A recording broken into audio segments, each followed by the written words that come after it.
Hi everyone, welcome to the 29th episode of Battles and Voices.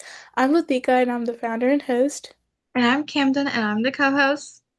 Battles and Voices shares different experiences in healthcare in order to foster a supportive community for the future generation of medicine. Please welcome our guest, Giuliani. Hello, everyone. Thank you so much for having me. My name's Juliana, also known as Gladys Goddess on social media. Thanks for having me, guys. Juliana, thank you so much for being a part of this episode. It means so much that you'll be one of our guests today on Battles and Voices. Feel free to introduce yourself and share some things about who you are. Sure. A little bit about me. I graduated from the Medical University of South Carolina with my master's degree in speech language pathology. I'm now 3 months into my clinical fellowship, specializing in voice, swallowing, and upper airway disorders, based in Miami, Florida. And I was actually born and raised here, so it feels great to be back serving the community that raised me.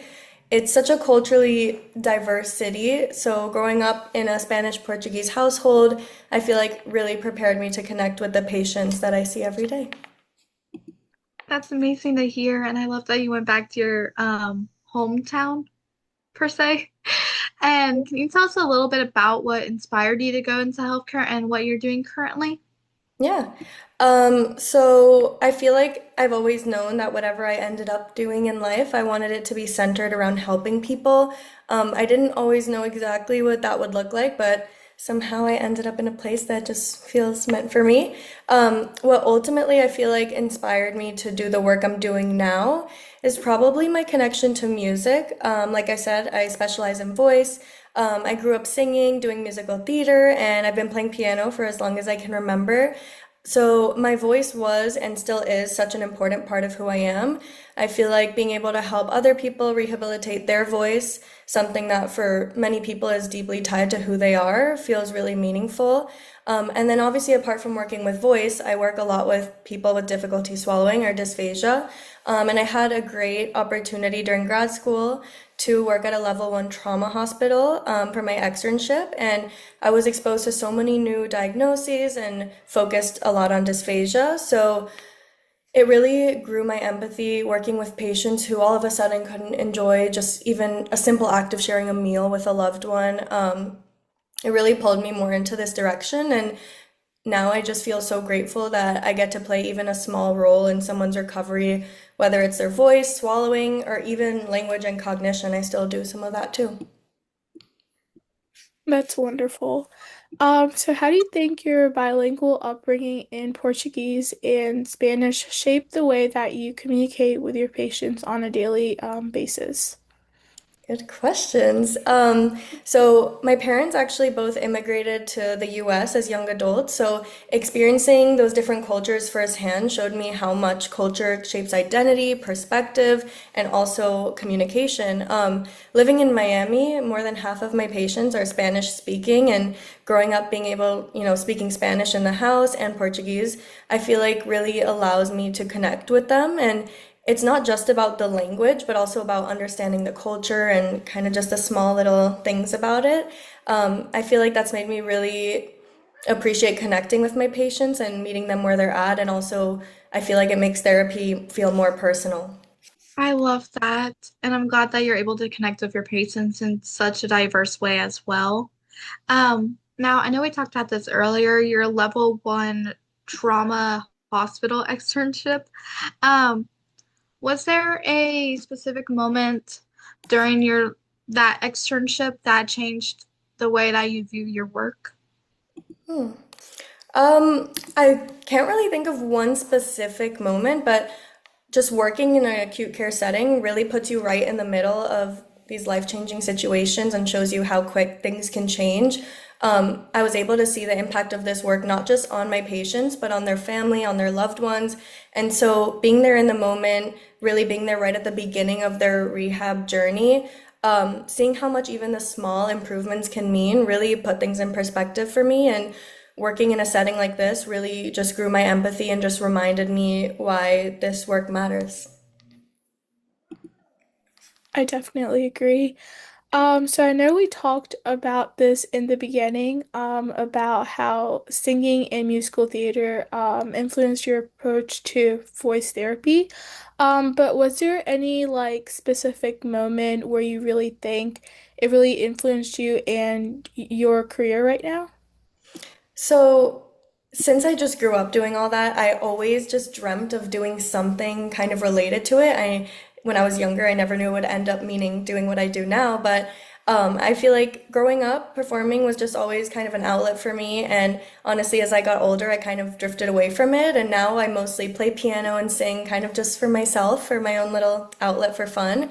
But in general, I've always just connected to music. And I definitely think that impact how I approach voice therapy. A lot of times people might think working with singers, you really need to work on their singing voice and all of that, which is super important, but it's also tying into their speaking voice too, and how both of these go into who they are and their everyday life. Because chances are, if someone's having an issue with their singing voice, that's going to translate into speaking too. So it's really taught me to think about what a voice means to someone, especially me, being someone whose voice is heavily tied to who I am, and help make therapy fit their goals and lifestyle.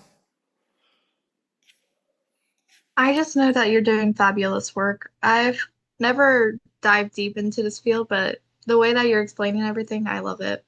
Thank you. Of course. What skills do you think are the most important when working with patients who are having swallowing issues or even voice issues?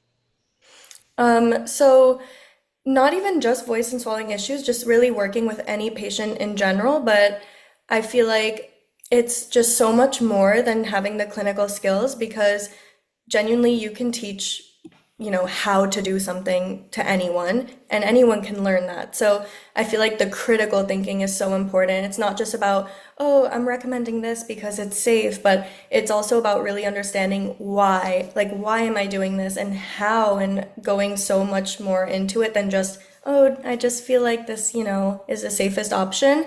But beyond that, another thing is you can teach the clinical aspect of it, but you can't teach someone how to have heart. So I feel like you genuinely need to have empathy, passion, and just a true care for each person's recovery because at the end of the day, it's about helping people get something back that's important to them. So, yeah. Yes, I definitely agree. I think having empathy for your patients and not only your patients but your coworkers, it's a really core part of the healthcare field.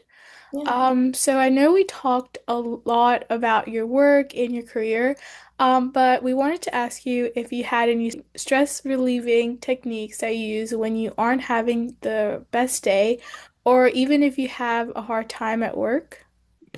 Honestly, I feel like I should ask you guys this question because I feel like I can always use more ideas for stress relief.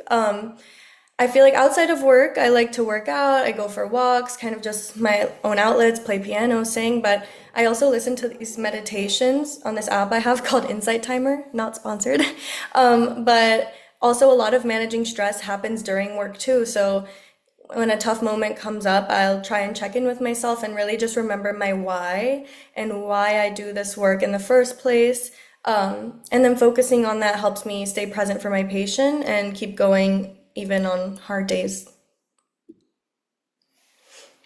I know me and Latika are both in high school, so we were both in our senior year, so we're dealing with a lot of stress as well. So my piece of advice that I always do is either if I have time, I take a nap just to basically have like a reset button. But if I don't have time for a nap, I usually just take a breath. I take a step back from my work for a bit and just like take a breather. Yeah, Um, but that's my piece of advice. And then thank you. I know we haven't touched on this, but what did you learn from creating the Parkinson's social group, and how do you think that social connection impact on rehabilitation? Yeah, so I love that you asked about this because when we first were in contact, I kind of brought that up. So great that you remembered that. So one of my big things and why I kind of went into voice that I probably should have mentioned was I've always just felt super connected to the Parkinson's community. I have someone in my family with Parkinson's, and it's just a cruel, cruel disease. But at the end of the day, we're all human. We all crave connection. I feel like Parkinson's is such a prevalent condition, and like anyone, people living with it want to connect with others who really understand their experiences, or at least that's the feedback that I got from my Speak Out and LSVT patients, which both are voice therapy approaches for people with Parkinson's. So that's actually what inspired me to start this project in Charleston during grad school. And, living with a disease like Parkinson's or, any other neurodegenerative progressive disease can feel lonely, it can feel isolating. But getting to get this group together and see everyone be social, it was just uplifting. And support groups are also great, don't get me wrong. And, Parkinson's has a great foundation where basically all over the world there's these great support groups, but actually coming together to do something fun, like an activity, play games, that really I felt brought people closer together and was just a great time. That's wonderful, and I really loved how you had that passion to start it. So what inspired you to start your social media account, and what impact do you hope that your videos have on your viewers? Well, I've always loved being on camera, even as a kid, and just making fun videos. And I feel like more and more now, people are turning to social media to learn things. That's how I get a lot of, education as a Gen Zer. So getting to share what I do has been so fun. I've been posting a lot of content, like showing my own anatomy, talking about physiology and how the voice and swallow actually works with fun little demonstrations, even if it means sticking a camera through my nose and down my throat every other day. Um, but I would hope that maybe viewers could learn something and maybe even feel inspired to explore this field. And it's honestly been so fun and crazy seeing my social media grow in the last few months, especially TikTok, because TikTok has been going crazy. But I have a lot of fun videos coming. I'm actually posting one tonight, but make sure you guys all follow me on Instagram and TikTok if you don't already at Gladys Goddess. Promo. Oh my gosh, I love that. And um, I love anatomy and physiology as well as somebody who may take a look at that. Yeah, you should check out my videos. I will. I know I do follow you, but I will check them out even Awesome. more because I need to find that specific one that you're talking about of Yes. going doing that. But is there anybody in particular that maybe even gave you motivation to come this far? Honestly, I would say my family, my close friends have been my biggest motivation. I feel like they've always believed in me, even when I didn't, especially, grad school is rough, even undergrad, even high school, guys. But, times get rough, and sometimes you need positive people around you to bring you up when you can't for yourself. And they've just supported me every step of the way. And then, of course, I have to shout out my two kitties, Jello and Jax, for being the best emotional support during my academic and professional career. So, yeah. Oh, That's so cute. Thanks.